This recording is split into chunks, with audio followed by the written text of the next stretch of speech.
Hello, everyone. This is Jeffrey Kerr. I'm here today with one of the stars of a new movie titled Condition of Return. It's currently out on streaming platforms such as Apple TV Plus, YouTube Movies, Google Play, Vudu Fandango, and Amazon Prime Video. She has previously appeared on episodes of various TV shows such as The OC, Cold Case, Ugly Betty, CSI Miami, Nip Tuck, 90210, the TNT revival of Dallas, Legends of Tomorrow, and Power Book 3 Raising Kanan. Please welcome AnnaLynne McCord. Hi. To start things off, would you mind telling us about Condition of Return? Absolutely. Well, first of all, thank you for having me. And I did this film, Condition of Return. We filmed it in 2022 in very hot summer Arizona. And it is a project that I was reticent about choosing to take on initially because the nature of the film is I've done dark roles throughout my career, but this is something different because it's so relevant in our world, and the topic of the film has to do with mass shootings, and my character specifically was the mass shooter in the film. And what the entertainment industry does and can do really well is focus and align its interests with social impact and broader conversations for the purpose of highlighting things that need to be highlighted in our world. It can also glorify and glamorize atrocities. The latter was my concern initially with taking on this project, but thankfully conversations not unlike this with individuals who are allowing a platform for us to speak about not just the entertainment industry's way of creating a project, but also the importance of a project that highlights relevant issues in our world, allows this to be something hopefully bigger than just the next project on the slate. And how did the project come about to you? Well, I was offered the film by Tommy Stovall. He reached out to my team, and he had seen my film Excision, which was a Sundance darling about 10, 11 years ago. And I played a very disturbed young teenage girl in a coming of age story. He could tell that I would definitely be able to embody what is the very nuanced aspect of Eve Sullivan, my character, who you see in Condition of Return go through a series of really horrific events, and these situations deteriorate her mind space and her mental health declines throughout the project. You are taken on a journey inside her mind that's played in flashback, and it starts with her heinous act, which is walking into a church with an AR-15 and firing off 19 bullets into the crowd. She's then arrested and being interviewed, and the film itself takes place in one several hour period of Eve being interviewed by a doctor to determine whether or not she's fit for trial as far as sanity is concerned. And that doctor, Dr. Thomas, is portrayed by Dean Cain, who played I think a very nuanced performance himself and really took on and embodied not what you would expect for an interaction between what could be very kind of sterile, probably, especially in real life. But he gave it a lot more color, and I loved working with him. And would you mind telling us about your character? So Eve was a simple girl. She had a simple life. She was, unfortunately, what is status quo in our world. Not a bad girl, not a good girl, just, floating by, getting by under the radar, but fully, completely programmed by society and culture and religion and parents and teachers. And she's a complete conformist. She absolutely follows by the rules, feels bad when she doesn't, and that's who she was. And then life came at her fast and hard and horrifically. And the film begs the question, who do you become? Who do I become? Who do we become when the unexpected, the unfortunate, the horrific or horrendous hits our lives? Who do we become? Will we be our best self? Will our best selves arise and forge a new us? And will we elevate as a result? Or do we become nasty? Do we become dark? Do we become jaded and cynical? Do we become perpetrators predators, abusers, violators. Who do we become? And I think that that's one of the main reasons why the script spoke to me. And what was it like getting to make the movie? It was 117 degrees Fahrenheit in the Arizona desert, honey. It was hot and it was sticky. That was the easy part. Facing a very relevant threat in our world. And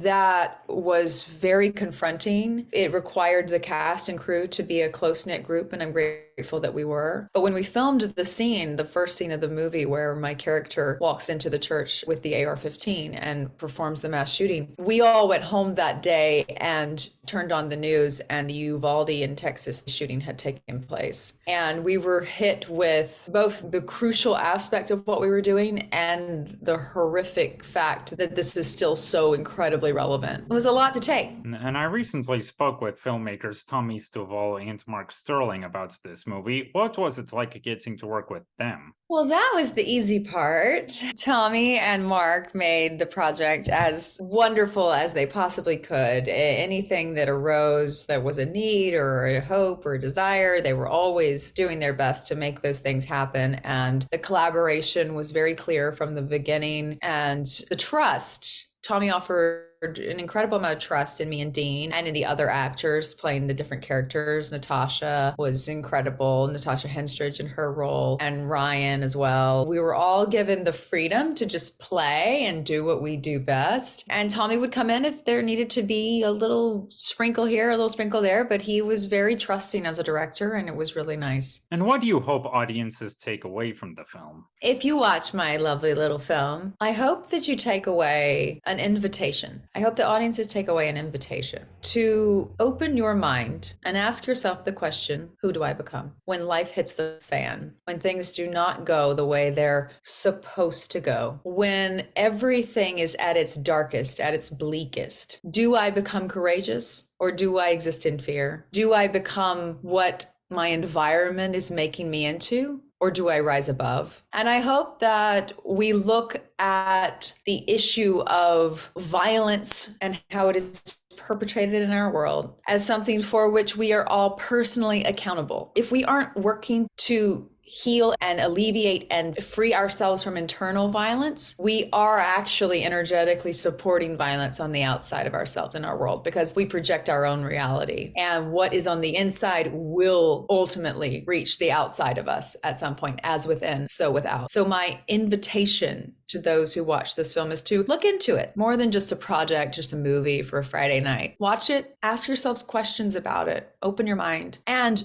consider that we will never solve anything that we need to solve on this planet if we treat the symptoms. And we have a fetish in this world for treating symptoms because we don't dare look at the root cause. And the only way to solve something is by going to the root. This film showcases the root cause of one of the most atrocious things happening in the United States, which are mass shootings. And the root cause is a mental health crisis that is not being treated, and it needs to be. And the only conversation when it comes to guns is mental health. There is no other conversation. In condition of return may have been granted a waiver for you and your fellow cast members to promote the film despite the SAG-AFTRA strike, yet at the time of this recording, it was just resolved last week. What does that mean to you? It means I can get back to work, honey. I'm very happy about the fact that we were able to come to a resolution. And I think that it's important for what it represents. And I'm always going to the deeper meaning. It's about your voice. It's not about right or wrong or indifferent or who got what part of the deal and the semantics of it all for me. It's, do you feel that you're being treated well? Are you being offered what you feel you are worth? And do you have a voice to speak up for that? And I think that it's a beautiful reflection of using one's voice and speaking up for one's worth. And hopefully, at the end of the day, everybody feels like it's a win-win.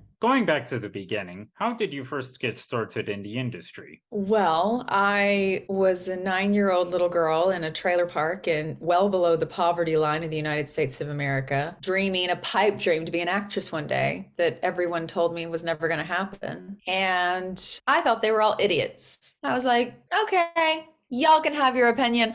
I'm going to be an actress anyway. As it turns out, this tenacious little turtle who puts one little turtle step in front of the other to finish the race made good on her dream. And I was able to become an actress and become successful very early on. And I was smiling, smiling oh so big with my pearly whites for all the cameras while I was in a deep, deep, dark place as a human being, hiding everything from everyone. And so my journey, a roller coaster of twists and turns and ups and downs, and wanting to be an actress and not wanting to be an actress anymore, and not feeling like I have a choice and needing to pay the mortgage. And it's been really colorful. And this film, doing this project, and the sense of meaning I derived from being a part of it and a part of what it's about and what it can be about, has given me a newfound sense of why I'm an actress and what I'm here to do with my platform. So this film, Condition of Return, is a bit of a full circle moment for me. And for those who'd like to pursue a career in acting, where do you think would be a good place to start? If you want to pursue a career in acting, my first bit of advice is don't do it. My next bit of advice is if you push past that, oh, okay, now you've got a little friction, you've got a little strength, a little pushback. Imagine your entire career working every single day of your life as an actor or an actress and never making a single dime. If you still want to do it, you might just have what it takes. It's not for the faint of heart. Don't say don't do it to discourage dreamers, because I obviously am a dreamer and that has given me this very difficult industry. I suggest that you ask yourself not just what you want with whatever your dream, but if your dream is to be in the entertainment industry, you know what you want. You should ask yourself why. Only at the point when you know why you want to do what you do is the point where you've answered the most meaningful question of your life. It's always the why, not the what. Before we go, do you have any other upcoming projects that you'd like to share with us? I do. I have a very, very important project, at least to me. It's all the work that I do with mental health advocacy, fighting slavery, modern day slavery and human trafficking, slavery of the mind, which is something that I talk about with my campaign, The Love Storm. All of that is kind of summed up in my own life's journey. And throughout my treatment process, and prior to that, during just dealing with the many mental health concerns that I struggled with for a long time, I documented my process unwittingly at the time, but now I have hundreds of hours of video and audio recorded of every session with my doctor, all of the time that I was going through my treatment. And I am putting together a documentary of my experience moving beyond sexual abuse, sexual assault, and all of the traumas that I suffered to show process. And the film is called A Girl Like Me. It's in production right now, and it'll be a process. It's a journey. It's a lot of footage, and it's a lot of going through it and finding out what's going to be the most helpful. But I want it to be an expose,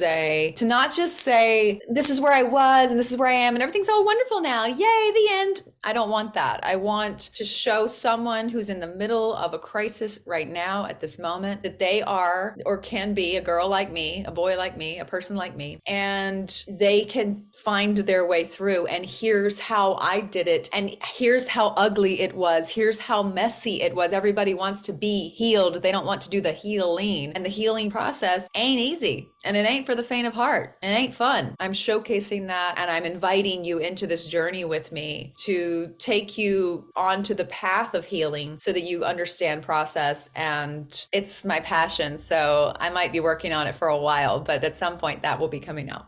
AnnaLynne, I thank you very much for devoting your time to this interview. It was great getting to talk to you. Thank you so much. It was absolutely lovely speaking with you as well. And for those who'd like to keep up with your career, where can people find you on the internet? Well, you can follow me at the AnnaLynne McCord on Instagram or on Twitter at I am AnnaLynne MCC, and theannalynnemccord.com, and my organization is thelovestorm.com. Be sure to catch Condition of Return on various streaming platforms. You can find more information through a link in the episode notes. So thanks again for joining me today, AnnaLynne. This was great. Thank you.